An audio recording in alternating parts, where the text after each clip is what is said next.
Hello everyone and welcome to Tailored Acres. I'm Taylor and I am a gardener in central Wisconsin, zone 4B, and this video is going to be more of a blog style about all the gardening tasks that I am doing inside in December.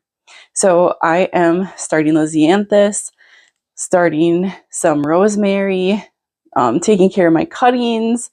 I'm going to be starting to take cuttings of indoor plants.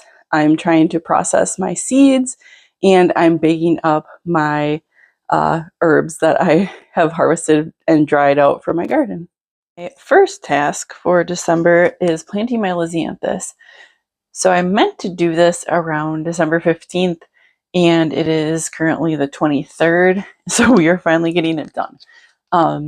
Lisianthus is just a super slow grower. So the varieties I'm growing this year are Lisianthus Arena 3 Apricot. This one I've grown the last 2 or 3 years. Oh, it's so beautiful. And then we have Arena 3 Red, which is actually pretty similar. But I just love the form of the Arena series. And then we have Celeb Orchid, which I've never grown before. It was just so pretty. Caught my eye. And then we have Lisianthus Roseanne 3 Brown, which I've seen so many people that are absolutely in love with it, so I wanted to try it myself. And then I also got a large pack of just a mix, the ABC1 mix. So I'm excited to do that because I have so much room for lisianthus this year. Sorry, the cat's getting harassed.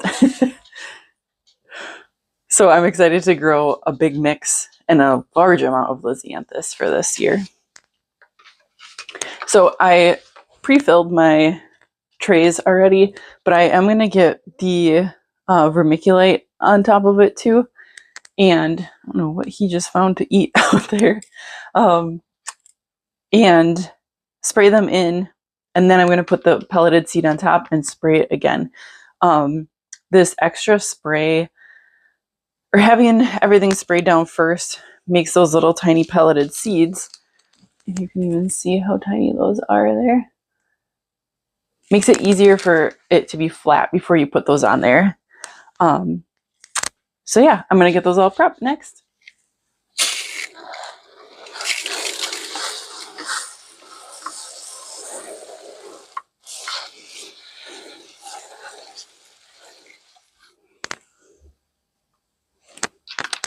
Okay, lisianthus, super tiny seeds.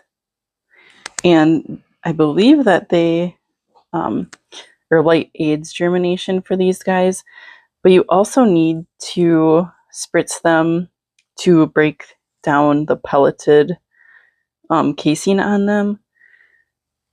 So I will, shoot, that was 2 of them. I will be spritzing them like once or twice a day. All right, so I got them all planted, and I have the tags. You can see that one, tags in there too for the varieties. Now I'm just gonna water them in again because we really want the seeds to be making contact with the soil too, and not the vermiculite.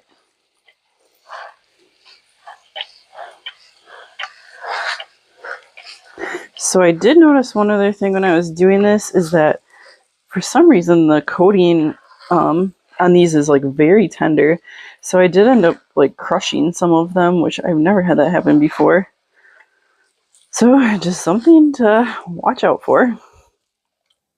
I finished planting the lisianthus, got them watered in, and now I have my lights set up. They're almost touching the humidity dome. So I'm going to leave the humidity dome on fully until most of them are up. And then I'm going to slowly like just cock it to let a little bit of more airflow in at a time. The first year that I did these, I just took it off when they were about like 50% up, 80% up, and it dried out way too fast. They have like tiny, tiny roots. So I think easing it off last year helped with my success after germination. These are also on heat mats that have temperature control in here, and I believe they're set for 70 degrees. So once these humidity domes come off, I am going to move the lights down even closer because lisianthus are so tiny. So we want that light to be really close to them. So that will be for the next like 6 months. We'll be babysitting these little guys. My next task is starting some rosemary.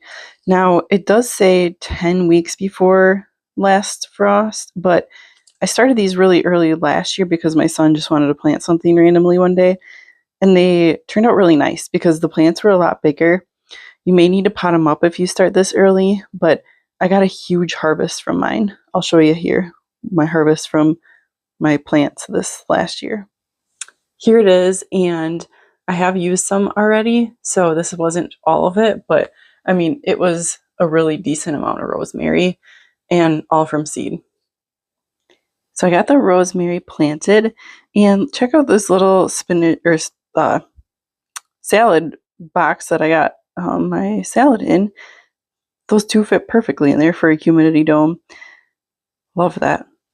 So another thing I'm going to be doing today is checking on my propagations from this summer. I really had some issues with it this year, and I think part of it was that I kept the humidity dome on them too long, and some of them got powdery mildew, which was kind of crazy to me. So that was unfortunate, and I can see there's a little bit lingering on these dahlias too. So I may have to address that again. I actually just clipped the dahlias and they regrew, so that was kind of interesting. But we have some geraniums, some Persian shield that made it. Most of the rosemary is dead. I kind of expect all of it to be dead. Just haven't had luck with those cuttings. And some coleus.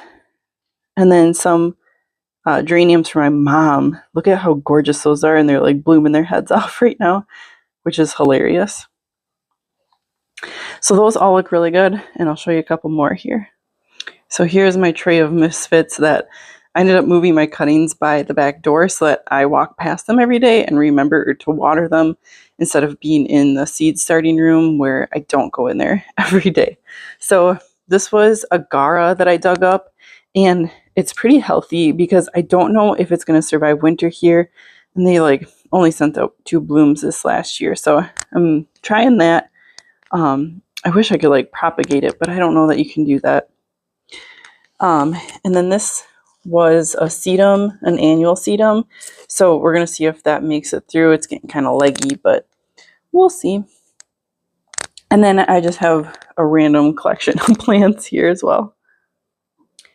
Now I am starting to work on my indoor plants, taking cuttings. My nephew is having a cutting sale, or like a little plant sale for Boy Scouts, so I'm going to be taking a bunch of cuttings and splitting my plants for that. So I've started with that, and this is just a little propagation station my husband had bought for me. So those are looking okay so far. I also have some amaryllis up here. I'm losing my mind today. These were all new ones that I bought this year, so you don't actually even need to pot them up until they're done blooming, but I have been once they're pushing out bloom stalks like this one here. That one's actually got 2 that I started, so that's exciting. A lot of them so far this year have been mislabeled, both from Home Depot and Tractor Supply, so I thought that was kind of interesting. But yeah, they're looking good. We've got lots of blooms so far. If you want to check my Instagram, I'm trying to post pictures of all of the different varieties that I have, and when they bloom, oh, they're just so gorgeous. Get yourself some. My next task here is to check on my dahlia tubers. So I have this wine fridge for them, and I do have lots of dahlia videos, so check those out if you're interested. I've done this plastic wrap method for quite a few years now, and it's been really successful for me. So let us see what we got here. So what I do is I just take a couple out. You can see there is condensation in there, and that's okay. We don't want a ton of it, but we want to just push on some of the tubers. They all look okay. I also look for any discoloration. but all of these look really good. So I will just check a few of them. I probably should check all of them soon here. I do this at least once a month just to make sure that everything is going good. And the ones that are in my regular fridge that we use for beverages, those actually look really good too. I see those a lot more often. And the temp has been under 40 degrees for most of the time that they've been in there. So it'll be interesting to see if it has any effect on those at all. So yeah, everything's looking really good so far. My next project is going to be baking up all of my herbs that I have been drying. So you saw the rosemary already. This is sage, which I have a ton of sage, but I use it almost every morning in my eggs. Well, when I have eggs in the morning with some garlic. Oh, it's so good. Kind of addicted to it.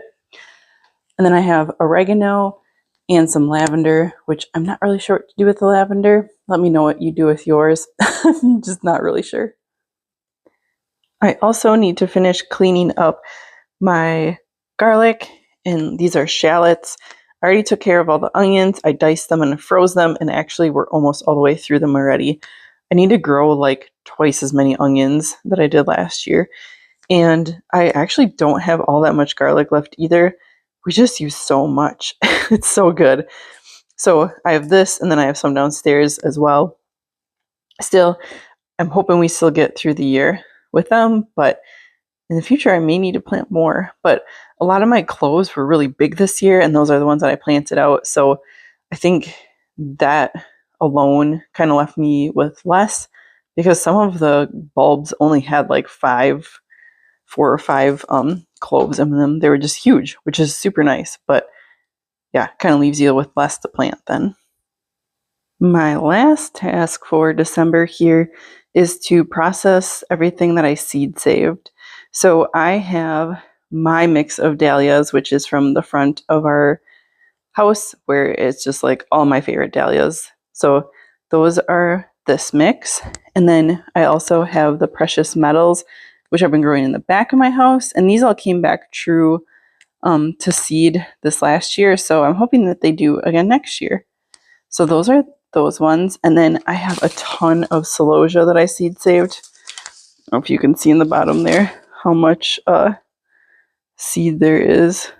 But celosia is super easy to save seed, and you just get so much. So I actually have a ton of bags of celosia, and all of those as well. So a lot of seeds to process and save and give away to my friends and family.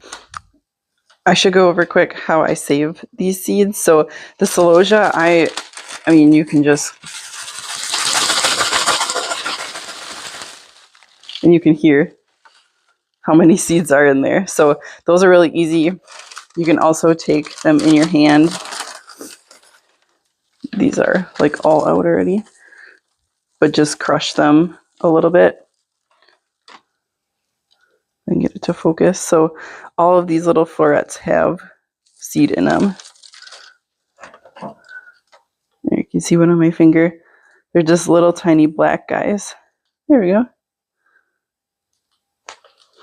So those are really easy to save. So it's just, you're just looking for those shiny black seeds.